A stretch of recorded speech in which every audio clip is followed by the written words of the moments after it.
Einen wunderschönen und herzlich willkommen bei Alan Wakes American Nightmare hier in der Sternwarte am Mount Red Tooth. Red Tooth Mountain, irgendwas mit ganz viel Tooth. So, in der letzten Folge haben wir uns einen wunderschönen Film mit Mr. Scratch, von und mit Mr. Scratch angeguckt. Und werden nun, da steht's auch, hier, Mount Red Tooth National Observatory. Lesen will gelernt sein, kann ich heute nicht, wird witzig, wir brauchen keine Manuskriptseiten mehr suchen, weil die haben wir schon alle in der letzten Folge für dieses Kapitel geholt. In diesem Sinne, latschen wir jetzt einfach mal die Schreibbohre und gucken, was passiert. Dr. Meadows, hello. You'll have to forgive me, but this feels very strange. It seems like this has all happened before. I have the replacement part for your telescope, Doctor. All right. Let's get it installed.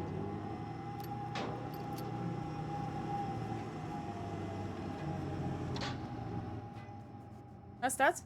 Will ich das? Ja, es ist Leuchtpistolenmunition.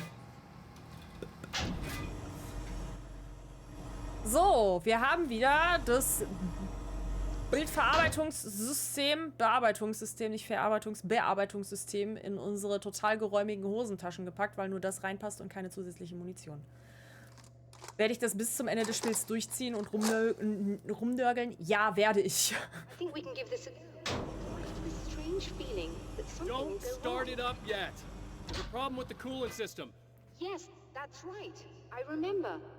All right, let me think. If they're sabotaging it, they'll be at the primary coolant pipe outside. If you can secure it, we should be ready to pick up the signal. That is why you're here, isn't it? Yes, it is. I'll take care of it. Before you go, if you have the time, I'd appreciate if you came up here and explained a few things. Oh. All of this is very strange. Aber nur weil du es bist. Natürlich machen wir das. Wir sind ein Gentleman, sind wir doch. Jetzt können wir uns wenigstens mit ihr unterhalten, wenn nicht diese komische Alarmanlage an ist. Hello. Moin. I don't quite know what's going on, but I seem to remember having had this encounter before. It's not déjà vu, Doctor. This has happened before. We're caught in a time loop. That's utterly insane. How could that be? I can't really explain it. I suppose I could call it magic. I don't believe in magic. Neither do I. But I can't argue with what I've experienced. Listen, what matters now is the signal. The last time we only caught a part of it. I need the rest of it. Whether you believe me or not, you want to look into this as much as I do, right? Yes. All right. Ich merke, dass es ihnen schwerfällt, das zu glauben. I realize that you have trouble believing this. That's an understatement. I can't deny that what you say resonates with me on some level I don't pretend to understand. But for all I know, I'm simply delusional. But it's not just you. I've experienced the same thing as you. Doesn't that prove something, at least? Maybe. On the other hand, given your appearance, and the fact that you're trying to convince me that I'm not insane, perhaps you're merely a hallucination that accompanies my delusions. You're not having a psychotic episode, Doctor. Ja. Ich fühle mit ihnen. For what it's worth, I'm a skeptic by nature. I completely understand your reluctance to believe me. There are people caught so deep in their psychosis that they retroactively manufacture memories and beliefs that conform to the situation at hand. Sure, but you have to stop second-guessing yourself at some point, if you want to get something done. So, Gespräch beendet. Sie hat sich weggedreht. Alles klar, wir gehen. Ciao. Ich finde, Emma hat das noch mit am sympathischsten gemacht. Das war zwar auch so, alle klar, Alter, ich widme mich wieder meiner Arbeit, aber das war freundlicher als hier, Madame, ich hab meinen Arm an den anderen Arm festgetaped. You know what I mean? Okay. Nun. Ich mag sie nicht. Sie ist mir nicht sympathisch. Was ich am wenigsten mag, ist die Truller nachher im Autokino. Die mag ich am allerwenigsten. Weißt du, hier rumschmachtend und rumsabbernd. Beleidige ich mich gerade selber? Möglich. Wer weiß. Wer weiß das schon? So. Rohre. Die primären Rohre sichern.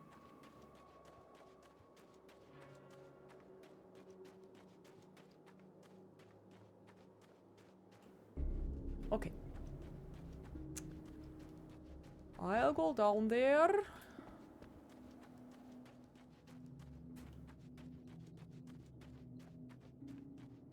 Na, kommt. Wo ist er?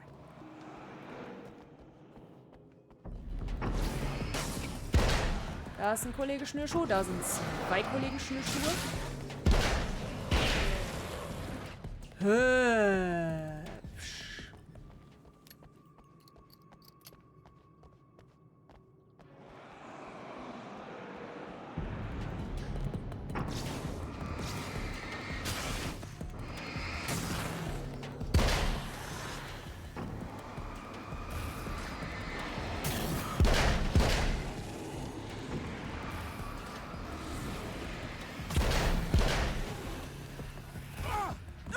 Was war das? Oh, Mama! Entschuldigen Sie, haben Sie Shivapshishi? Was soll denn das jetzt hier, Kollege?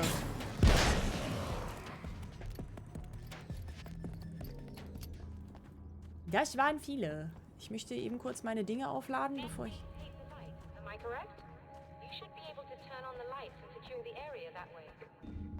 Cool. Ich möchte erstmal hier mein Ding aufladen.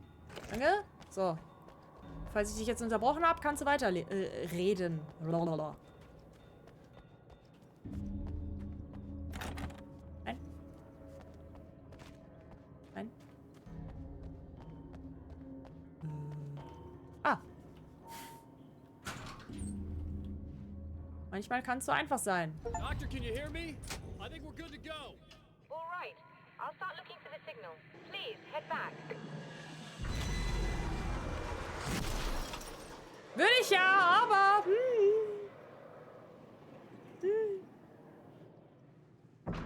Ja, nee, ist klar. Entschuldigung. Was soll gar dies? I guess they didn't like that. Wo kann ich durch? Danke.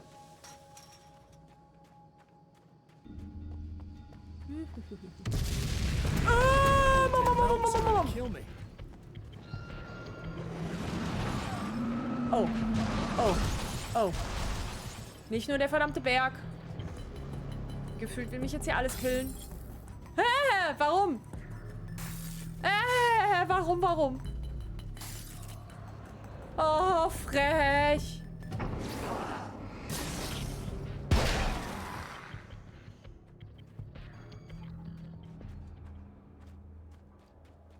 Ich höre schon wieder was hinter mir, wa? Oder? Nee, ich höre was neben mir. Putz. War noch irgendwo was. Ist mir jetzt aber egal. Ich laufe rein. Lass mich rein! Lass mich rein! Lass mich rein! Lass mich rein! Lass mich rein! Danke. Ich muss mich jetzt wahrscheinlich eh wieder hier drin um die Viecher kümmern. Weil wieder irgendwas ist.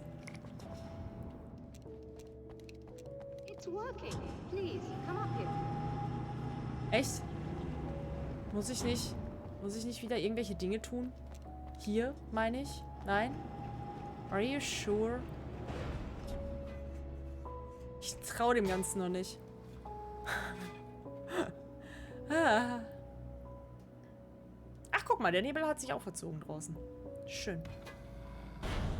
Oh, jetzt können wir zusammen Sterne gucken, wie romantisch. You find the signal? Yes, I don't think it's quite the same thing we had, the last time. Still, we're definitely picking it up. Are we getting the complete signal now?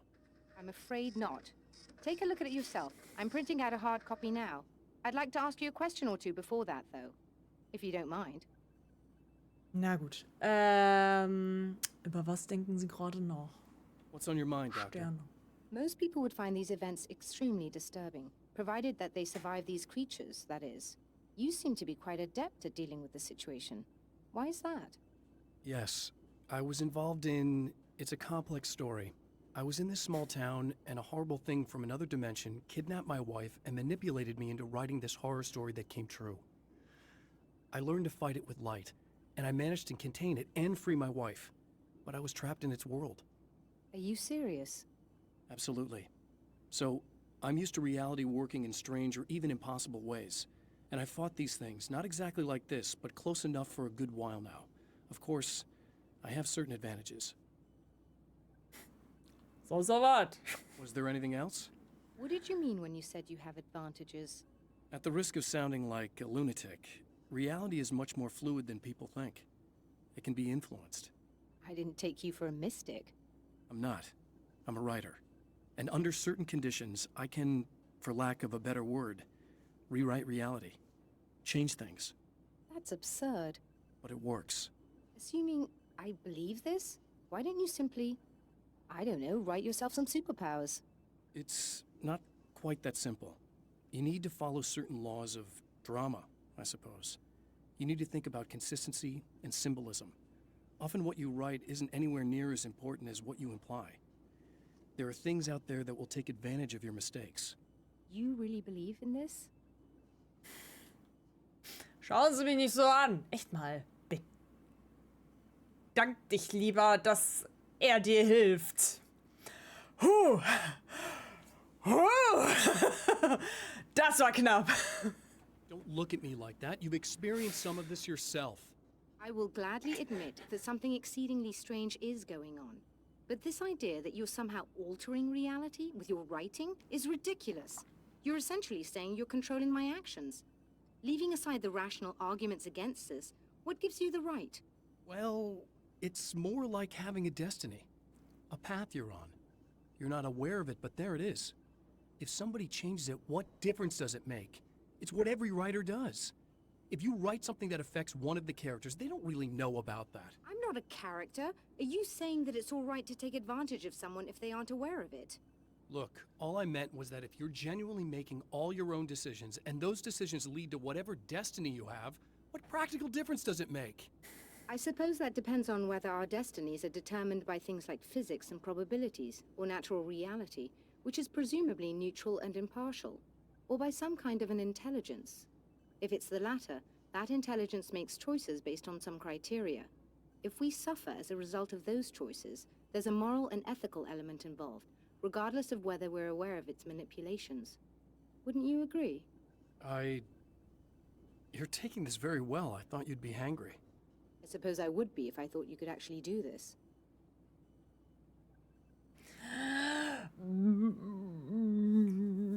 Lass es mich so sagen, wenn ihr mal ungefilterten Spaß auf Twitch haben wollt in Bezug auf Rumfluchen und hast du nicht gesehen, dann gerne mal bei Twitch vorbeischauen. twitch.tv/arokini. Da gibt's dann das ungebiebte Zeug. Das klingt falsch. Egal. So. Signalausdruck holen. Auf geht's zum Autokino. Another printout. Another signal fragment. The message is still not complete, but it's another piece of the weapon he has built against his adversary. Mere words on a piece of paper, but in the right hands, they will hold back the darkness. So nämlich.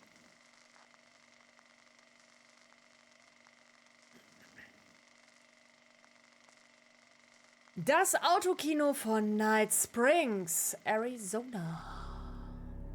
The last time the man came to the drive-in, it did not end well. He hopes to avoid that fate this time. He hopes that what he has brought with him to this place is enough. Der Gute hat sich gerade ein bisschen abgehackt angehört. Wieso?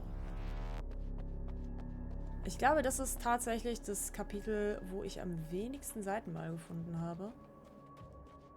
Damals, wie vielleicht auch heute. Schauen wir mal. Ich würde mich natürlich freuen, wenn wir auch hier alle Manuskriptseiten finden würden. Ich hätte gerne mal so ein Erfolgserlebnis. Jetzt kommen wir erstmal wieder zu dieser komischen Perle, ne? Ich will das nicht. Ich will das nicht.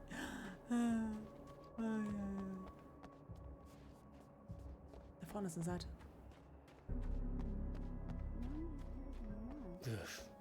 Serena's probably out of her mind again. But I'm gonna need that key so I can get the power back on.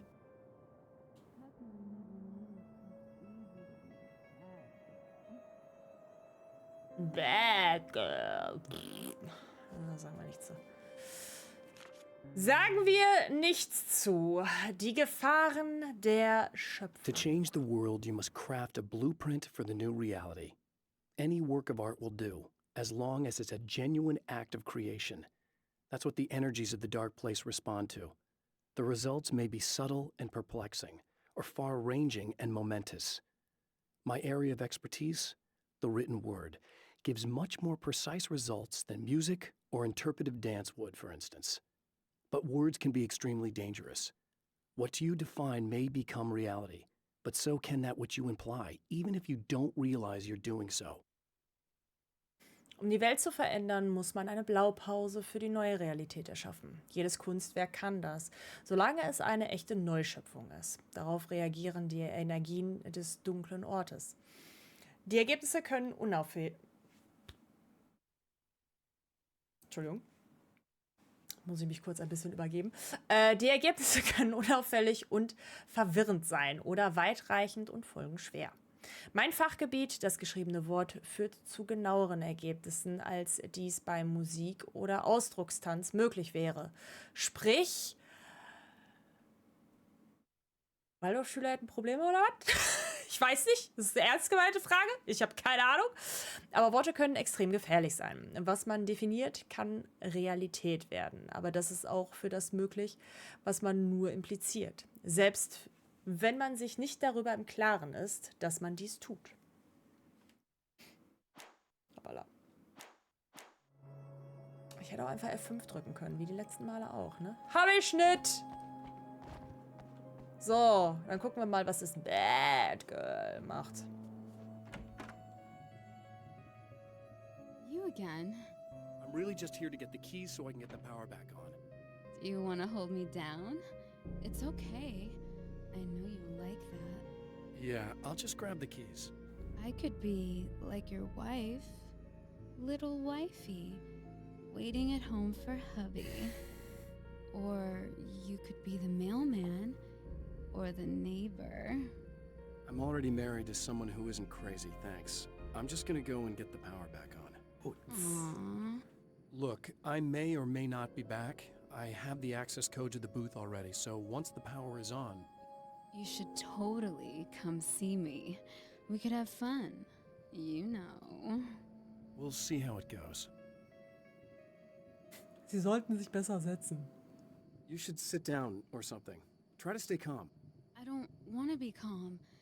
I want to be nasty. I want to be nasty with you. Halt, stopp! Okay, You could do anything you want. You can use my... let's not even go there. I was hoping that you'd remember more, but I guess that was too much to ask.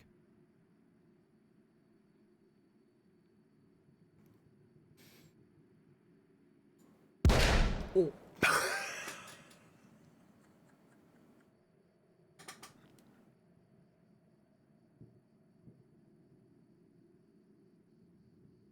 Als in jedem anderen Spiel.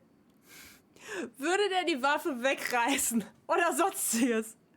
Gut, hier zerspringt einfach nicht ihr Schädel, auch gut, aber okay.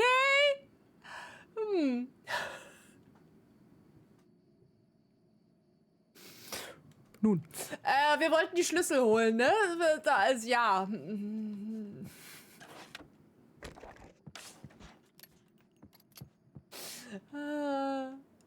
I was about to do the weather, but I see we have a caller.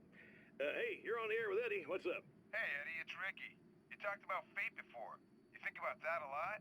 Not a lot, to be honest, but I take it you do. Oh, yeah. Oh, yeah. Any conclusions you'd care to share, Ricky? Well, we've got free will, right? That's in the Bible and everything. Yeah, right, sure. So free will, right? Am I right? I mean, if we can do what we want, how can there be fate? I mean, you don't know what's going to happen next, so there's no fate. There's just people doing stuff. Well, I don't know, Ricky. I don't suppose you have considered the possibility that we're all here in the service of a greater purpose, incomprehensible to us, and that what we take to be freedom on some cosmic chessboard, limited in scope, subject to the whims of unseen players, Existing only for their entertainment. or perhaps we're just a twisted Reflection of actual events that can happen elsewhere. Could it be that such is life in Night Springs. Dude, what? Food for thought, Ricky. Food for thought. What? And I was like, what? Okay.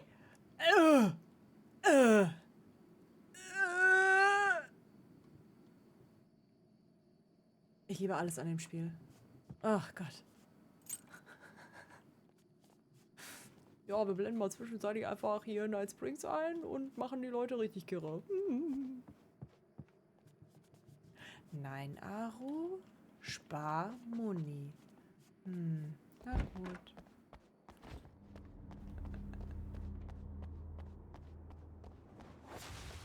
Are you getting it yet, genius?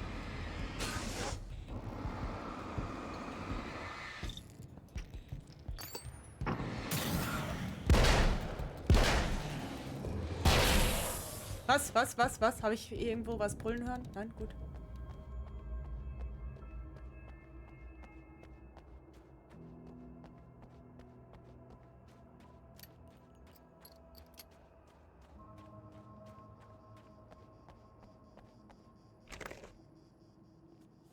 So, 30 Manuskript an. Ha!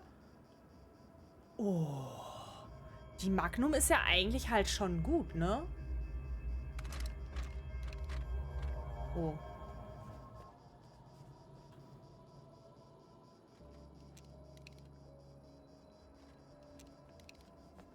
Ich weiß ja nicht. Kann mich mal kurz einer angreifen?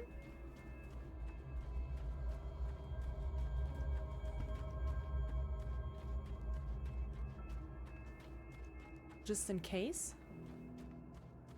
Damit ich gucken kann, wie gut ich die Abgesägte finde. Hallo. Na.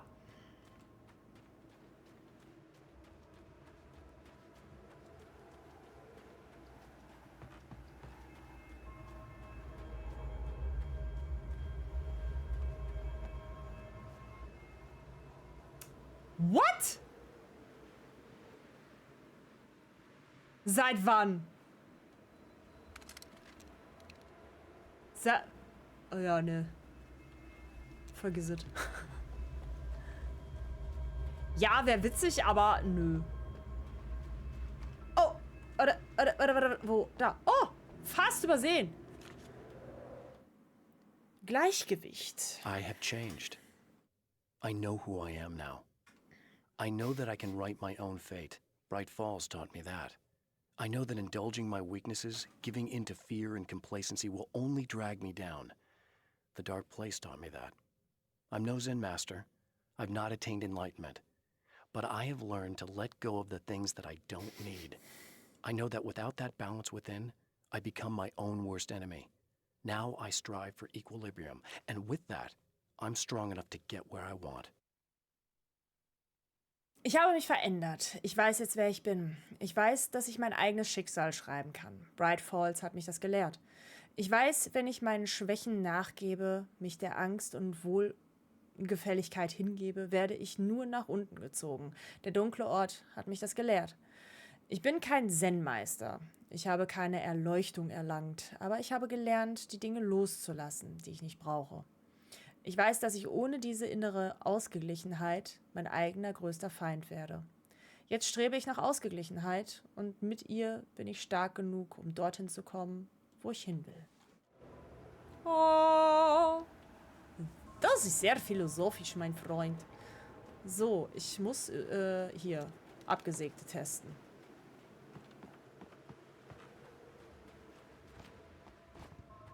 Ich bin immer noch nicht überzeugt von der Abgesägten, ne? Ich sag's, wie es ist.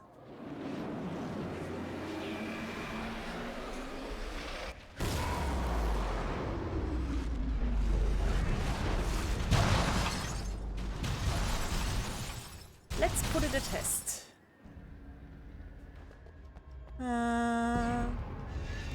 Ja, nee, ist klar. Pff, Chicken Wings auch noch. Cool. Oh. Der ist gar nicht mal so gut.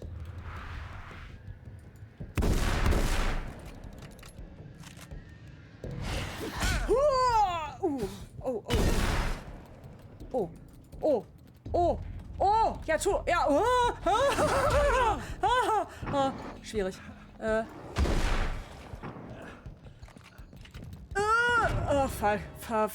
Falsch gelaufen. Ich glaube, ich möchte die. Nee, ich hol die Magnum wieder. ich hol die Magnum. Ich mag Magnum sehr viel lieber als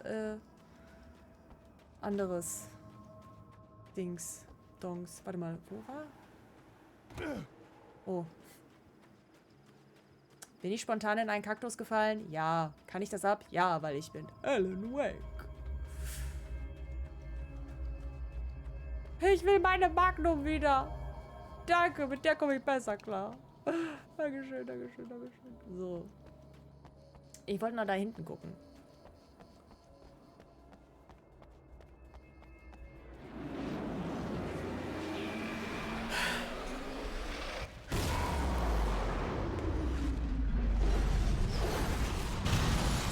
Yeah!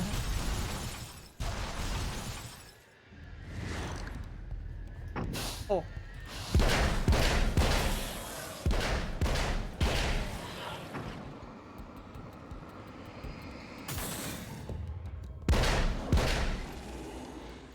Yeah! Seht ihr? Magnum it is! Ah. Was will ich mit so einer blöden, abgesägten Schrotflinte? Nix will ich damit!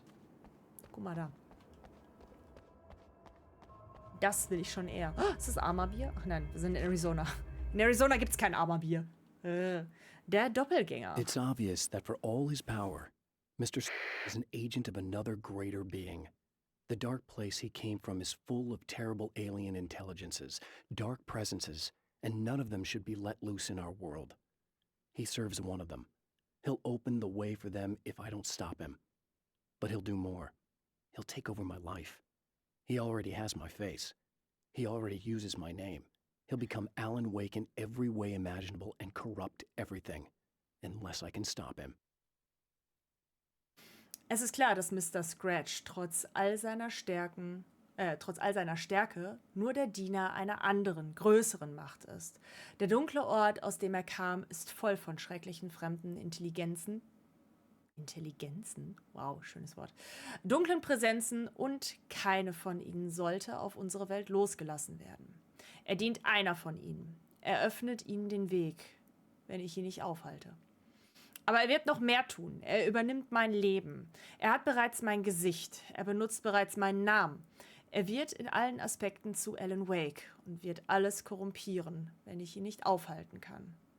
Ja, deswegen, ganz wichtig, wie wird Mr. Scratch noch genannt? Richtig, Herold of Darkness, also der Bote der Dunkelheit. Sprich, er muss ja irgendeiner größeren, dunkleren Entität dienen, um Kunde zu tun. Und ich bin echt gespannt, ob es irgendwie mal so ein Alan Wake Teil 3 vielleicht auch geben wird. Ich freue mich jetzt erstmal auf die DLCs. Oh, die DLCs werden so großartig. Oh, ich sag's euch. Entschuldigung. Sorry. Sorry, not sorry.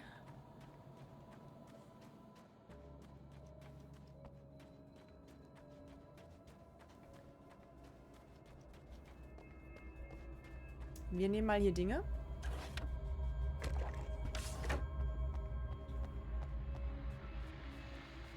Und ich würde mal behaupten, ja, die Folge ist, glaube ich, ein bisschen weniger als eine halbe Stunde, beziehungsweise wenn ich jetzt mich hier noch verabschiede, wird es wahrscheinlich eine halbe Stunde sein.